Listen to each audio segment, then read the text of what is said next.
আনন্দবাজারের প্রতিবেদন, ঢাকার প্রস্তাব দ্বিধায় দিল্লি।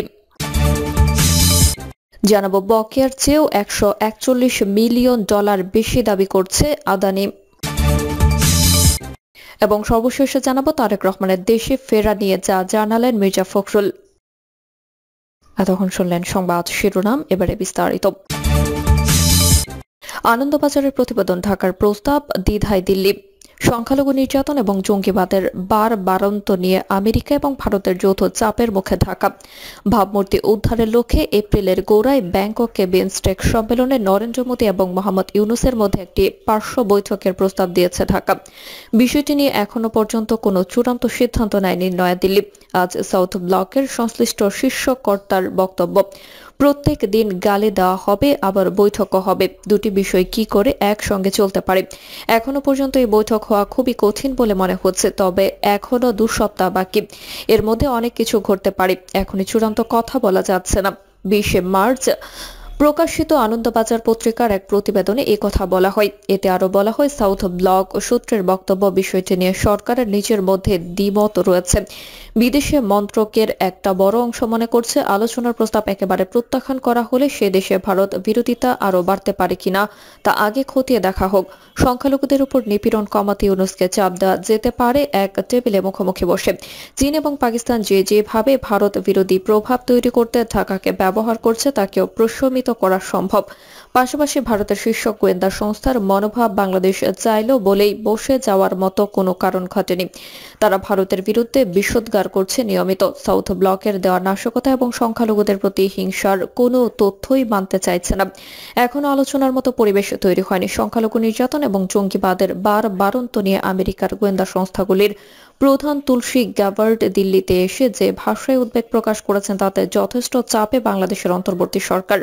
উপমহাদেশের ভারতকে অস্বস্তিতে ফেলতে পাকিস্তান ও চীনের সঙ্গে দহরম মহরম বাড়াচ্ছে মোহাম্মদ ইউনূসের সরকার। ওয়াকিবহাল মহলের দাবি, যে সরকারের রাশ আসলে মৌলবাদী স্বাধীনতা বিরোধী দল জামাতে ইসলামীর হাতে তুলসী গ্যাবার্ড করা ভাষায় উদ্বেগ প্রকাশের পরে ভাবমূর্তি উদ্ধারে এই সরকার কিছু পদক্ষেপ করার কথা ভাবছে। কিছু জঙ্গিকে আটক করা এবং ভুয়া মামলায় কারাবন্দী বিপক্ষের কিছু গুরুত্বপূর্ণ নেতাকে ঈদের আগে সরকার জামিনে মুক্তি দিতে পারে বলে খবর ঘুরছে ঢাকায়। তুলসীর বাংলাদেশ নিয়ে সতর্ক বার্তা উচ্চারণের পর বাংলাদেশের প্রধান উপদেষ্টা ইউনূসের প্রেস উইং পাল্টা বিবৃতিতে তার একটা জবাব দেয়। ইউনূসের দফতর দাবি করে সংবাদ মাধ্যমের একাংশের ভুল তথ্যের ভিত্তিতে আমেরিকার গোয়েন্দা প্রধান সংখ্যালঘু নির্যাতনে বাংলাদেশ সরকারকে দোষছেন। তার মন্তব্যে বাংলাদেশের ভাবমূর্তি নষ্ট হচ্ছে, তবে ঢাকার বিবৃতিতে সংখ্যালঘু নির্যাতনের বিষয়টি নিয়ে মিথ্যা প্রমাণ করতে যত শব্দ খরচ করা হয়েছে সন্ত্রাসের বাড়ন্ত নিয়ে ততটা হয়নি। আমেরিকার বিদেশ দফতরের সাংবাদিক বৈঠকে মুখপাত্র ট্র্যামি ব্রুশ এদিন এক সাংবাদিকের প্রশ্নের জবাবে সংক্ষিপ্ত ব্যাখ্যা দেন। বাংলাদেশের ভাবমূর্তি নষ্ট তাদের উদ্দেশ্য নয়। শ্রীমতী ব্রুশ বলেন, আমেরিকা বিশ্বের যে কোনো দেশে সংখ্যালঘু সম্প্রদায়ের উপর হিংসা ও অত্যাচারের নিন্দা করি এবং বাংলাদেশ সকলের সুরক্ষা ও নিরাপত্তা নিশ্চিত করতে অন্তর্বর্তী সরকার যেই সব ব্যবস্থা নিয়েছেন তাকে সাধুবাদ জানাই। এটাই আমরা দেখছি, এটাই আমরা প্রত্যাশা করি এবং এটা চলবে বলে মনে করি। ইউনূস সরকার ক্ষমতায় আসার পরে বাংলাদেশের সাংবিধানিক গণতান্ত্রিক ব্যবস্থাকে কবর দিয়ে আফগানিস্তানে তালেবানের ধাঁচে খেলাফত প্রতিষ্ঠার দাবিতে সরব হয়েছে নিষিদ্ধ জঙ্গি সংগঠন হিজবুত তাহরির ও কয়েকটি মৌলবাদী সংগঠন। নিষিদ্ধ হওয়া সত্ত্বেও পুলিশের সামনে তারা ঢাকার রাস্তায় নিয়মিত সমাবেশ ও সাংবাদিক বৈঠক করেছে। কোথাও কোথাও তাদের কর্মসূচিতে পুলিশি পাহারাও দেখা দিয়েছে। জামাতের আমির শফিকুর রহমানও সম্প্রতি স্মরণ করিয়ে দিয়েছেন তাদেরও আসল উদ্দেশ্য বাংলাদেশে ইসলামী শাসন চালু করা। তুলসী এই বিষয়টি উল্লেখ করে বলেছেন, জঙ্গিদের এই খিলাফত প্রতিষ্ঠার বিষয়টি ভারত, বাংলাদেশ, সিরিয়া, আমেরিকা সহ গোটা বিশ্বের কাছে একটা উদ্বেগের কারণ হয়েছে। তিনি বলেন, ট্রাম্প প্রশাসন জঙ্গিদের বিরুদ্ধে লড়াইয়ের আপোষহীন। এর আগে গত সেপ্টেম্বরে নিউ ইয়র্কে জাতিসংঘের সাধারণ পরিষদের বৈঠকের পাশাপাশি মোদি ইউনূস সরকারের প্রস্তাব দিয়েছিল ঢাকা, কিন্তু তা হয়নি। নয়াদিল্লি জানিয়েছিল নিউ ইয়র্কে একই সময়ে গেলেও মোদি সাধারণ পরিষদে ভারতের প্রতিনিধিত্ব করেননি, করছিলেন বিদেশমন্ত্রী এস জয়শঙ্কর। মোদি গিয়েছিলেন কোয়াডের শীর্ষ বৈঠকে। সেই সফরে ইউনূসের সঙ্গে বৈঠকের সময় বার করা সম্ভব নয়। এরপরে জয়শঙ্কর বাংলাদেশের বিদেশ উপদেষ্টা তৌহিদ হোসেনের সঙ্গে বৈঠক করেছেন। বিমস্টেকে দ্বিপাক্ষিক বৈঠক হোক বা না হোক, ইউনূস মঙ্গলবার বলেছেন, কক্সবাজার প্রস্তাবিত একটা বন্দর হলে ভারতের উত্তর পূর্বাঞ্চলে পণ্য পাঠানো হবে। এতদিন উত্তর পূর্বাঞ্চলকে ভারত থেকে বিচ্ছিন্ন করা হুঙ্কার দিয়েছে তার কিছু উপদেষ্টা অনুগত ছাত্রনেতা।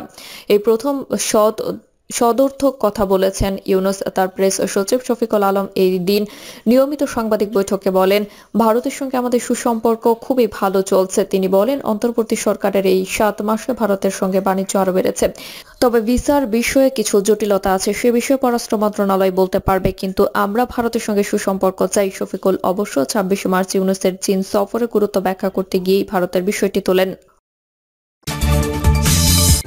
বকেয়ার চেয়ে $141 মিলিয়ন বেশি দাবি করছে আদানি। বাংলাদেশ বিদ্যুৎ উন্নয়ন বোর্ড আদানি পাওয়ার ঝাড়খণ্ড লিমিটেডের বিদ্যুৎ বিল বকেয়া থাকার দাবির বিরোধিতা করেছে। সংস্থাটি বলছে, আদানির কয়লা মূল্য নির্ধারণের পদ্ধতির কারণে $141 মিলিয়ন অতিরিক্ত চার্জ করা হয়েছে। আদানির দাবি, পিডিবির কাছে তাদের $771 মিলিয়ন পাওনা আছে, তবে পিডিবির হিসাব অনুযায়ী প্রকৃত পাওনা প্রায় $630 মিলিয়ন। বিদ্যুৎ বিভাগের সচিব ফারজানা মমতাজ বলেন, আমরা আদানির মূল্য নির্ধারণের পদ্ধতির সঙ্গে একমত নই। আমরা যা ন্যায্য মনে করি সেই অনুযায়ী অর্থ পরিশোধ করছি। পিডিবি জানুয়ারিতে আদানিকে 2 বার চিঠি দিয়ে অতিরিক্ত চার্জের ব্যাখ্যা চেয়েছে এবং বিলম্বে পরিশোধের ফি নিয়ে উদ্বেগ প্রকাশ করেছে। ডলার সংকটের কারণে 2024 সালের অক্টোবরে আদানির বকেয়া পাওনা $840 মিলিয়ন পৌঁছায়। এক পর্যায়ে আদানি 7 নভেম্বরের মধ্যে পাওনা পরিশোধ না করলে বিদ্যুৎ সরবরাহ বন্ধ করে দেওয়ার হুমকি দেয়। এদিকে গত অক্টোবরে বাংলাদেশের সামগ্রিক বিদ্যুৎ ও জ্বালানি খাতে ঋণের পরিমাণ 50,000 কোটি টাকায় পৌঁছায়, যার মধ্যে 45,500 কোটি টাকা বিদ্যুৎ খাতের। গত 6 মাসে পিডিবি আদানিকে প্রায় $400 মিলিয়ন পরিশোধ করেছে এবং বর্তমানে প্রতি মাসে $80 থেকে $85 মিলিয়ন পরিশোধ করছে। গ্রীষ্মকালে বিদ্যুতের চাহিদা বাড়ার সঙ্গে সঙ্গে এই পরিমাণ $100 মিলিয়ন উন্নীত হওয়ার সম্ভাবনা রয়েছে। গরমের কারণে বাংলাদেশে বিদ্যুৎ সরবরাহ বাড়িয়েছে আদানি। গত সপ্তাহে তারা প্রতিদিন 1450 থেকে 1500 মেগাওয়াট বিদ্যুৎ সরবরাহ করেছে, যা 18 মার্চ সর্বোচ্চ 1511 মেগাওয়াটে পৌঁছায়। পিডিবি দাবি করেছে, আদানি চুক্তি অনুযায়ী নির্ধারিত নিয়ম মেনে কয়লার দাম নির্ধারণ করছে না। চুক্তিতে বলা হয়েছে, কয়লার মূল্য নির্ধারণের 2টি সূচক, অস্ট্রেলিয়ান নিউক্লিয়াসল ও ইন্দোনেশিয়ান কয়লা সূচক ICI ব্যবহার করতে হবে। তবে আদানি ICI-1 এর পরিবর্তে অতিরিক্ত 2টি সূচক ICI-2 ও ICI-3 ব্যবহার করছে, যা ব্যয়ের পরিমাণ বাড়িয়ে দিচ্ছে।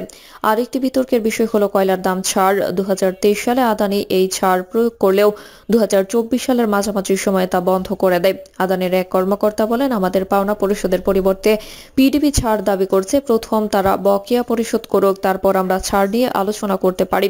পিডিবি চেয়ারম্যান মোহাম্মদ রেজাউল করিম জানিয়েছেন, ঈদ উল ফিতরের পর আদানির সঙ্গে উচ্চ পর্যায়ের বৈঠক হওয়ার সম্ভাবনা রয়েছে।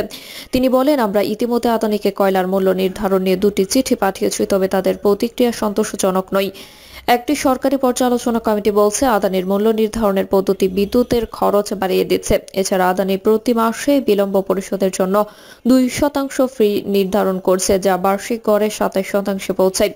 2017 সালের এপ্রিলে হওয়া চুক্তির আওতায় আদানি ইতিমধ্যে পিডিবির কাছ থেকে $50 মিলিয়ন বিলম্ব ফি আদায় করেছে। 1600 মেগাওয়াট ক্ষমতার গোড্ডা বিদ্যুৎ কেন্দ্র থেকে বিদ্যুৎ সাশ্রয়ী দাম পেতে পিডিবিকে আদানির সঙ্গে কয়লার মূল্য কমানোর বিষয়ে আলোচনা করার পরামর্শ দিয়েছে সরকারি পর্যালোচনা কমিটি। 2023 সালে আদানি বাংলাদেশকে আশ্বস্ত করেছিল যে তাদের বিদ্যুতের দাম অন্যান্য কেন্দ্রের তুলনায় কম হবে। তবে 2023-24 অর্থবছরে পায়রা বিদ্যুৎ কেন্দ্র প্রতি ইউনিট বিদ্যুতের খরচ ছিল 11.83 টাকা, যেখানে আদানি বিদ্যুতের মূল্য ছিল 14.87 টাকা। তারেক রহমানের দেশে ফেরা নিয়ে যা জানালেন মির্জা ফখরুল। বিএনপির ভারপ্রাপ্ত চেয়ারম্যান তারেক রহমানের দেশে ফেরা নিয়ে এখনো কোনো দিনক্ষণ ঠিক হয়নি বলে জানিয়েছেন দলটির মহাসচিব মির্জা ফখরুল ইসলাম আলমগীর। শনিবার গুলশানে বিএনপি চেয়ারপারসনের রাজনৈতিক কার্যালয়ে এক সংবাদ সম্মেলনে কথা জানান তিনি। মির্জা ফখরুল বলেন, উপযুক্ত সময় মনে হয় তখনই দেশে ফিরবেন তারেক রহমান। সংবাদ সম্মেলন সংস্কার কমিশন, অন্তর্বর্তী সরকারের নিরপেক্ষতা ও আসন্ন নির্বাচন নিয়ে দলীয় অবস্থানের কথা জানান বিএনপি মহাসচিব। তিনি বলেন, যেহেতু সংস্কার একটি চলমান প্রক্রিয়া, সংস্কার ও নির্বাচন প্রক্রিয়া দুটোই একই সঙ্গে চলতে পারে। রাজনৈতিক দলগুলোর ঐক্যমতের ভিত্তিতে একটি সংস্কার সনদ তৈরি হতেই পারে।